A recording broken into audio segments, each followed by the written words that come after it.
Now let's move on to autoimmune hepatitis.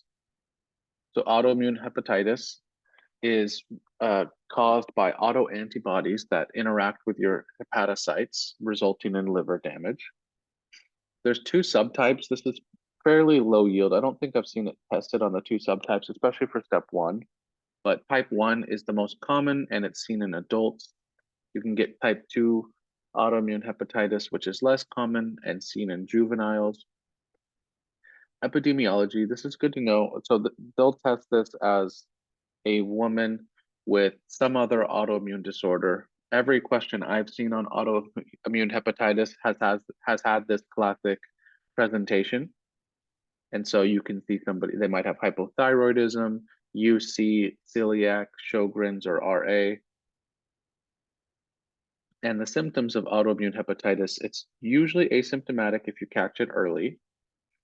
If they are symptomatic, you're going to have your classic hepatitis symptoms, which we're going to see in pretty much any form of hepatitis. You can get abdominal pain, jaundice, or fever. And so laboratory findings are important for this. You're going to get significantly elevated LFTs. If you test them for ANA, their ANA level will be sensitive.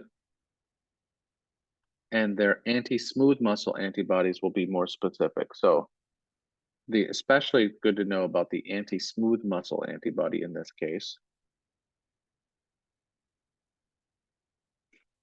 And this is a slide from our previous lectures. I showed this on the colon and I showed this in the hepatobiliary lecture because I think it's good to know each of the antibodies, the autoimmune antibodies that you'll be tested on. So in autoimmune hepatitis, our mnemonic was that because the liver is a smooth organ, you're going to have positive anti-smooth muscle antibodies.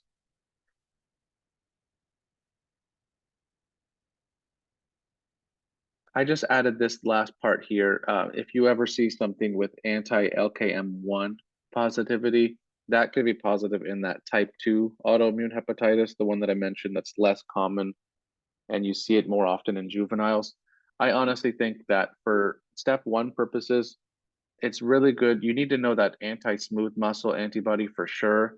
And you need to just remember there's that classic presentation of a woman in her 30s or 40s with another autoimmune disorder that's got these, non-specific hepatitis symptoms. Just keep the anti-smooth muscle antibody. As long as you remember that with that presentation, you should be able to get the answer right. They're not going to try to trick you on this one. Usually you treat it because it's an autoimmune condition. You need to kind of turn off your immune system a little bit. So you can treat it with either steroids or immunosuppressants. And the complications of this, so it can progress to cirrhosis. And as we've talked about before, anything that can progress to cirrhosis can ultimately lead to hepatocellular carcinoma. And another complication as with most autoimmune conditions, unfortunately, is that you always run the risk of relapse. So now let's discuss drug-induced hepatitis. So drug-induced hepatitis, especially for step 1, it's going to be related to Tylenol or acetaminophen toxicity. And your risk of having this happen is highest in somebody with pre-existing liver disease or if they're using alcohol use with Tylenol. And so this can present with fulminant liver failure where you have AST and ALT in the thousands. And it's usually related to some sort of overdose, either intentional or unintentional. And so what's happening? How does acetaminophen actually cause this liver damage?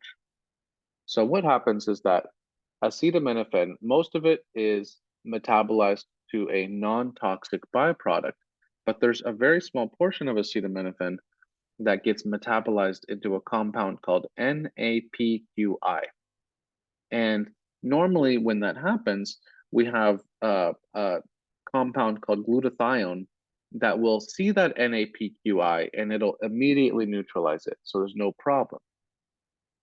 However, in acetaminophen toxicity, what's going to happen is that some percentage of that acetaminophen becomes NAPQI, and we have so much of our glutathiones being consumed in this process that will actually have a little bit more NAPQI left over, and that can damage the liver. So let's draw this out. If we have acetaminophen here, it can go in one of two pathways. It can either get metabolized appropriately. That could be through glucuronidation, sulfation, and then that could all get excreted. And so most of this goes through this pathway. However, some of this acetaminophen gets metabolized by CYP2E1, which is occasionally tested. And this this P450 enzyme, if it metabolizes acetaminophen, it forms that potentially toxic byproduct of NAPQI.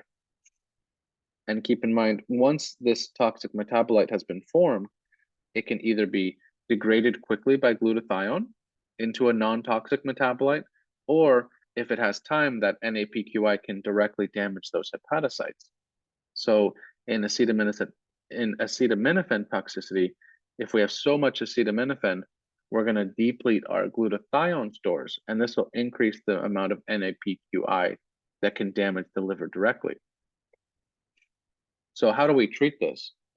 There's two things we can do. If they had recently ingested the acetaminophen, you could consider giving activated charcoal to limit the absorption from the GI tract into the portal system.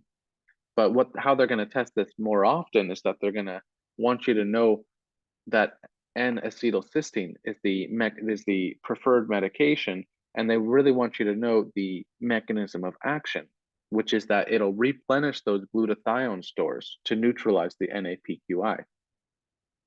So remember here that because we've depleted our glutathione stores, the NAPQI has had time to cause all that liver damage. If we have N-acetylcysteine, that could be converted into glutathione. So now we have our glutathione stores back, and they can start neutralizing this NAPQI into non-toxic metabolites, ultimately reversing that liver damage. Now we'll talk about ischemic hepatitis, also known as shock liver. And so this is liver damage due to shock, basically, due to organ hypoperfusion. And so this would be seen in your critically ill patients. You're going to have significantly elevated LFTs as well here. And how do you fix this? Well, you're going to need ideally, you can find a way to recover your perfusion. You might have to give fluids, you might have to give them pressors, and then you're going to have to treat the underlying cause, figure out why they're in shock in the first place. And if you can fix that cause, then hopefully you'll be able to restore some perfusion to the liver. On histology, you're going to see zone 3 necrosis. And again, if this is our 3 zones of our liver, just recall that zone 3 is our least oxygenated zone in general. So remember that we have our proper hepatic artery and our portal vein that both drain from our portal triad into our central vein. And from our proper hepatic artery specifically, it's going to carry a lot of oxygenated blood. But as that oxygenated blood diffuses throughout zone 1 and zone 2 of the liver, you're going to lose some of the oxygen.